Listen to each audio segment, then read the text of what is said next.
আর এদিকটা যেমন ধরুন ওইখানে মিডিলটা যেখানে রেল গেটটা পুরো ওইখানটা তো আরও ভালো লাগে দেখতে। তো ওই জন্য এখানটা আমার হালকা বেশি পছন্দ, আমার এই সকল জায়গা বেশি পছন্দ, কিন্তু কোনো করার নেই। বলো লাইফটা তো খাটতে তো হবেই। ঘরে বসে বসে এরকম জায়গায় আড্ডা মারবো কতদিন মারবো, আর বাবা তাই কতদিন ওড়াবো। নিজে খাটতে শিখেছি। চলো এগুলো লাইফ এখনো অনেক বাকি আছে। সবে তো এই শুরু হয়েছে, সবে তো কি বলবো, আমার বয়স এখন 21 বছর হলো, এখন লাইফটা অনেক বাকি আছে। চলো এখন খেটে নি, টাইম হলে ঠিক করবো, ঠিক আড্ডা মারবো। তো তোমার এই বয়সে বুড়ো বয়সে খাটার থেকে এই বয়সে খেটে নেওয়া ভালো। এই বয়সে খেটে পরে এমন করে না যেমন পরে আর যেমন না খাটতে হয়, সেরকম কাজ চলে করে। তুমি ভাবলে এই বয়সে। হ্যালো গাইস, তোমরা সবাই কেমন আছো? আশা করি সবাই ভালো আছো। তোমাদের জন্য নিয়ে চলে এসেছি আবার একটা নতুন ভিডিও। তো আমি এখন আছি তোমার বেরভো। তো বেরভো থেকে তোমার আয়রন প্লেটই লোড হবো বলেছিল বিডিজির, ওই জন্য আর তোমার ভিডিও শুরু করিনি। তারপর আবার তোমার আয়রন প্লেট লোড হওয়ার পর ডিও কাটাতে যেয়ে পরে বলছে আয়রন প্লেটে মেসেজ নেই, মানে ডিও কাটানোর মেসেজ নেই। তো মেসেজ নেই, এখানে 1 ঘন্টা দাঁড়িয়ে রইলাম। তারপর যখন মেসেজ হলো না, তখন তোমার এখান থেকে বেরভো থেকে কলফাইন্স লোড করে দিয়েছে। তো কলফাইন্স যাবে তোমার সাকামবাড়ি এখান থেকে। তো এখন তোমার লোড করে বেরিয়ে গেছি। দেখো বাইরে দাঁড়িয়ে আছি এখান থেকে। তো এখান থেকে এখনও বিল্টুদাকে ফোন করিনি, আমাদের পেছনে আরও গাড়ি বেরিয়েছে। বিল্টুদাকে ফোন করে পাসিং নিয়ে নেবো, তারপর এখান থেকে বেরোবো। তো পাসিং নেওয়ার আগে আমি বললাম ভিডিওটা শুরু করে নিই, যেহেতু সাকামবাড়ি যাবো ওই জন্য। তাই এখানে দাঁড়িয়ে পরে ভিডিওটা শুরু করছি, তারপর বিল্টুদাকে ফোন করে পাসিং নেবো। তারপর আমাদের আরও 2টো গাড়ি চা খেতে এসেছিলো বাইরে। তো ওদিকে এখানে দাঁড়িয়ে পরে বললাম এখানে চা খেতে এলো যে জলদি যাও, নাহলে গাড়ি বেরোবে না। ওরা গাড়ি আনতে গেলেও বেরোবে। তো 3-4টে গাড়ি একসঙ্গে চলে যাবো, কারণ কলফাইন্স কোনদিন সাকামবাড়ি খালি করিনি, জানি কোথায় খালি হবে। সাকামবাড়ি ঝামেলা, এখানে এন্ট্রি করো, ওখানে এন্ট্রি করো, এই করো ওই ঝামেলা একটা বেশি।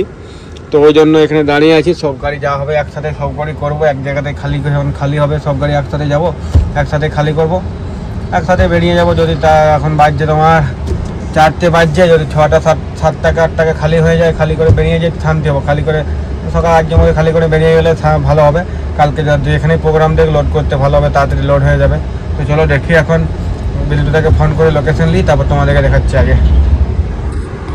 তো চলো দেখো, এখন বিল্টুদাকে ফোন করেছিলাম, বিল্টুদা তোমার লোকেশন তো দিয়ে দিয়েছে। তো আমাদের যেটা ব্যাটে সেটা তো এখন জল ট্যাঙ্কি যেতে বললো, তারপর জল ট্যাঙ্কি থেকে আবার ফোন করে তোমার লোকেশন দিতে হবে। তো দেখো এগুলো র্যাকের গাড়ি চলছে, র্যাকের গাড়ি তোমাদের চলো ওভারটেক করে যাবেই র্যাকের গাড়ি। আমাদেরও নাহলে বেশি লোড নেই, তোমার 34 টন লোড আছে। তো চলো 4টে বাজছে, দেখি কোনো রকম করে খালি করার ইচ্ছা আছে, খালি করে বেরিয়ে যাবো ওইখান থেকে। তাও ভালো হবে, কালকে সকালে যেখানে প্রোগ্রাম দেখ সুবিধা হবে। ওই জন্য তো তোমার তাড়াতাড়ি বেরিয়ে গেছে, তাড়াতাড়ি খালি করতে। তো তোমার 3টে গাড়ি বেরিয়েছি, আমি আছি, একটা কাকা আছে তোমার 46-11, আর নারায়ণদা আছে তোমার 72-11। 3 গাড়ি বেরিয়েছি, আরও সুরেশদা আছে, আর একটি বিবিসির গাড়ি আছে। মানে আমাদের 5 গাড়ি আছে আমাদের আন্ডারে, আর বাকি তোমার মাজারের গাড়ি আছে, আর আছে আরও 5-10 টাকা মাজারের গাড়ি আছে। তো ওদের সঙ্গে তোমাদের কোনো সঙ্গে নেই, আমাদের 5টা গাড়ি। তো চলো এখন এখান থেকে জল ট্যাঙ্কি যাই, তারপর তোমাদেরকে দেখাচ্ছি কী হচ্ছে না হচ্ছে জল ট্যাঙ্কি থেকে। তো চলো দেখো, আমি এখন তোমার জল ট্যাঙ্কি চলে এসেছি। এখন জল ট্যাঙ্কি এখানে গাড়ি দাঁড় করিয়ে দিয়েছে। এখন তোমার লোকেশন দেয়নি, এখানে দাঁড়াতে বললো। তো এখানে দাঁড়িয়ে পরে এই মাঠ দিকে দাঁড়িয়ে আছি। তো দেখো সব গাড়িগুলো 3টে গাড়ি আছে, 3টে গাড়ি দাঁড় করে দিয়েছি। তো এই ফাঁকা গ্রাউন্ডটা দেখে আগেকার মানে ছোটোবেলার দিনগুলো মনে পড়ে যাচ্ছে। ছোটোবেলাতেও নয়, এমনি 1-2 বছর আগেকার গল্প। আমরাও গ্রাউন্ডে কত সুন্দর এরকম টাইমে বিকাল দিকে ঘর থেকে বেরোতাম, এরকম গ্রাউন্ডে ফাঁকা গ্রাউন্ডে বসে পড়ে আড্ডা মারি। তো যখনই ঘর যাই তখনই হয় হালকা সালকা আড্ডা মারি। কিন্তু ওই দিনগুলো এখন অনেক দিন থেকে তোমার 2 মাস থেকে ঘরেই যায়নি। তো এখন এরকম জায়গাগুলো দেখলে আর করলে তোমার একটু মন খারাপ হয়, কারণ বুঝতে পারছো তো, কারণ এখানে যখন এখন গাড়ি এই দিকেই চলছে তোমার, তো ও অফিস দিকে যায়ও নাই যে রাত্রেবেলাতে ঘর যেতে পারবো। তো দেখো 2টো ভারত বেঞ্চ পেরোচ্ছে আরও। তো এগুলো ডালা বডির মতন, কিন্তু ভারত বেঞ্চের কেবিন আর ডালাও তোমার লোহার ডালা। কিন্তু এই ভারত বেঞ্চগুলো মানে তোমার এগুলো উড়িষ্যার নাম্বার, এগুলো উড়িষ্যা আয়রন ফাইন্সারে চলে। তো সবাই যার যে এরকম পছন্দ, এ লোহার ডালা বানিয়েছে, ডালা বডির চেঁচিয়ে নিয়ে পরে লোহার ডালা বানিয়েছে। মানে তোমার এমনি সবাই ডালা বডিতে কী করে, কাঠের ডালা বানায়, এ লোহার ডালা বানিয়েছে। যার যেরকম পছন্দ, লোহার ডাল ট্যাক্সাই বেশি হবে ওই উড়িষ্যা থেকেও, কিন্তু লোহার ডালা ওয়েট বেশি হয়। তোমার ডালা বডি 16 চাকা তোমার 14 টনারে হবে, কিন্তু আমাদের ডাম্পার 16 চাকা, এগুলো 15 টন 16 টন হয়ে যাবে, যেগুলো গেলো উড়িষ্যার ডালা বডিগুলো। চলো দেখো, এখানে তো সেরকম কেউ লোক আর ছেলেরা বসে কিছু মানে বসে আড্ডা মারামারি করে নাই। কিন্তু আমরা যখন ঘরে থাকি, আমিও তখন আমাদের বন্ধুগুলো মিলে সব ফাঁকা গ্রাউন্ডে বসে আড্ডা মারি। তো চলো এখান থেকে দেখি কখন লোকেশন দেয়, তারপর তোমাদেরকে দেখাচ্ছি আগে। চলো দেখো আমাদের তোমার এতক্ষণের লোকেশন দিল, এখন তোমার বেজে প্রায় সন্ধে হয়ে চলে এলো, এখন বাজছে তোমার সন্ধে 6:10 বেজে গেল। তোমার এতক্ষণ লোকেশন দিল, ভাবলাম সকাল সকাল চলে যাবো, সাতমবাড়ি পৌঁছে যাবো, পৌঁছে খালি হয়ে যাবে, খালি করে রাতের মধ্যে বেরিয়ে যাবো। কারণ সাতমবাড়ির ভিতরে তোমার ক্যান্টিনগুলো তোমার রাতের খাবার একদম মানে পছন্দ হয় না, একদম ভালোই লাগে না। তো ভেবেছিলাম যে বাইরে এসে ভালো খাবার দাবার খাবো, কিন্তু তোমার লোকেশন দিতে এখন 6টা বাজিয়ে দিল, একটাই মাত্র লোকেশন দিল, আর তো খালি করে বেরোতে পারবো না, কারণ এখান থেকে যেতে মিনিমাম তোমার 7:30 8টা তো বেজে যাবে। তো চলো দেখি কত তাড়াতাড়ি যেতে পারি। তো আমি ভেবেছিলাম যে বাইরে বেরিয়ে পরে কোথাও খাবার খাবো খালি করে। আবার সুরেশদা বলছে আবার স্যাম্পেল ম্যাম্পেল লেয় নাকি, হেমন্তদা বলছে না লেয় না, সুরেশদা বলছিল স্যাম্পেল লেয় মনে হয়, তার জন্য স্যাম্পেল নেবে, দেখ স্যাম্পেল হয় না খালি হবে কি হবে না। তো চলো এখন দেখি, এখন কাউরির কথা তো ভরতে যাবে না, নিজে কোনোদিন চালাইনি, তো যতক্ষণ না ফ্যাক্টরি যাবো ততক্ষণ তো তোমার বুঝতে পারবো না যে কি অবস্থা কি খবর। চলো এখন যাই দেখি, বুঝতে পারবো যে পরে যে কি স্যাম্পেল নেবে না নেবে, খালি করতে কতক্ষণ লাগছে না লাগছে। তো চলো এখন রঘুনাথপুর বাজারের সামনে চলে এসেছি। তোমার এইদিকে লেট হলো, কারণ তোমার এইদিকে আমাকে গোটাটা রাস্তায় এমনি হয়ে চক্করে যেতে হবে না। আমরা যদি তোমার শালতলা দিকে চলে যেতাম বর্জের রুটে, তাহলে রঘুনাথপুর বাজারটা পেরিয়ে গেলে আর কোনো টেনশন থাকতো না। কিন্তু এদিকটা তোমার পুরো মধুকুন্ডা অবধি এমবিআই টেনশন, তোমার সাকামবাড়ি গেট অবধি। এবার এখন তোমার নাস্তা খাওয়ার টাইম আরে হয়েছে, ওই জন্য মানে এখন ফাঁকা তোমার ছাড়লো, এই টাইমে ধরো নাস্তা মাস্তা করতে যাবে আর করতে যাবে, ওই জন্য। তো সুরেশ দাঁড়ে তখন থেকে তো লোড হয়ে আছে, যখন থেকে আমরা বেরিয়েছি তখন আমি বেরিয়েছি, আর সুরেশ তখন থেকে লোড হয়েছে। সুরেশ দাঁড়ে এখনও চালান দেয়নি, তো কী কারণে কে জানে চালান দেয়নি। আর সুরেশ দার পেছনে আরও অনেক গাড়ি লোড হয়েছে, এখনও কাউকে চালান দেয়নি, কী জন্য ওখানে এখন গাড়ি ছাড়ার টাইম হয়নি, কে জানে কী কারণে চালান দেয়নি। তো চলো এখন দেখো রঘুনাথপুর বাজার চলে এসেছি, এই টাইমে রঘুনাথপুর বাজারে একটু তো জাম লাগবে। দেখো এইদিকে সিকিউরিটি গার্ডগুলো দাঁড়িয়ে দেখছে, তাও কোনো আটকাটকি কোনো সিন নেই। দেখো এদের থেকে টেলার বেরোচ্ছে কত, তো তাও এরা একবারও হাত মারে, আটকাচ্ছে না কিছু না, যে ওদের থেকে গাড়ি আসছে সরাসরি দাঁড়িয়ে দেখছে, নিজে থেকে দেখে বেরোতে হচ্ছে। এবার আমরা কত ভালো দিয়ে দেখতে বুঝতে পারবো যে গাড়ি বেরোচ্ছে আসছে না আসেনি। কী বলবো, এদের সিকিউরিটি গার্ডগুলো তো এরকমই হয়ে গেছে এখন, ওরা শুধু ওই ছেড়ে কাজ কোনো কিছু নেই, ওই শুধু দাঁড়িয়ে শুধু দেখবে যা হচ্ছে হোক রাস্তাতে, দেখবে। চলো দেখি এখন একটা হালকা জাম পাবো। তো চলো এখান থেকে আসতে বেরোয় আগে, তারপর তোমাদের আগে যেয়ে দেখাচ্ছি। তো চলো দেখো আমি এখন তোমার রঘুনাথপুর বাজার পেরিয়ে চলে এসেছি। যে ওভারব্রিজটা নতুন তৈরি হয়েছে, অনেকদিন আগেই তৈরি হয়েছে। তো এদিকে তোমার বেশি আসা যাওয়া হয় না, তো অনেকদিন বাদ এদিকে এলাম। তো এই ওভারব্রিজটা মানে আমার এই গরমকালের জন্য মানে খুব ফেভারিট জিনিস হতো। যদি আমাদের গ্রামের ওইদিকে হতো তো আমাদের তো আড্ডা মনে হয় এই ওভারব্রিজে হতো বিকাল থেকে রাত অবধি। কারণ এত সুন্দর জায়গা, এখানটা যেমন তোমার এদিকটা যেমন তোমার ওইখানে মিডিলটা যেখানে রেল গেটটা পুরো ওইখানটা তো আরও ভালো লাগে দেখতে।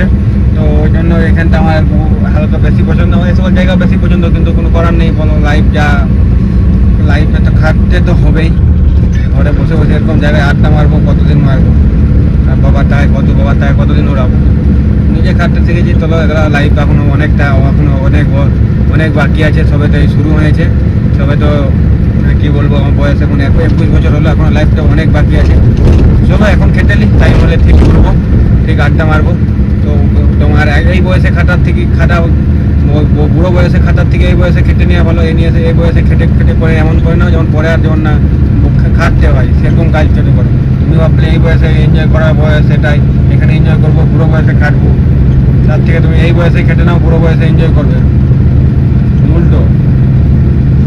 তো কী করবে ঘরের কী বলবো তোমাদেরকে, ঘরের পরিস্থিতি দেখে তোমার এখানকে ডিউটি করতে হচ্ছে এই বয়সে আর বয়সে। তো চলো দেখো ধান নিয়ে কত সব ঘুরছে, ফটো করছে, অনেকে এসেছে ঘুরতে, ফটো করছে। চলো আমাদের ওখানে থাকলে আমরাও, আমরা এমনিতে আমাদের টাইম আছে, আমরা এমনিতে মানে ঘুরতে চলে যাই, এটা এমন কোনো না। কিন্তু এই জায়গাটা মানে অনেক সুন্দর, ভালো লাগে গরমকালের দিনে, ভালো এই কারণে বলছি খুব সুন্দর। এই টাইমে যতই গরম পড়ুক এইখানটাতে একটু ঠান্ডা হাওয়া আসবে আর আসবে, ওই জন্য বলছিলাম তোমার এখানটা। তো চলো এখন দেখি, এখন বেজে গেলো তোমার 6:30।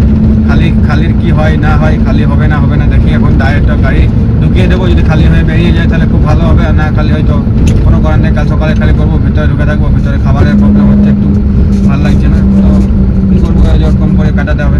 চলো এখানে গাড়ি দেখো কত দাঁড়িয়ে আছে, কী জন্য কে জানে, অনেক গাড়ি এখানে সব সাইড করে কী করবে কে জানে। তো চলো এখান থেকে আরও আগে যাই, তারপর তোমাকে আগে দেখাচ্ছি কি হচ্ছে না হচ্ছে। এখান থেকে তো বেশি দূর না সাকামবাড়ি, চলো যাই এখন, তারপর দেখাচ্ছি।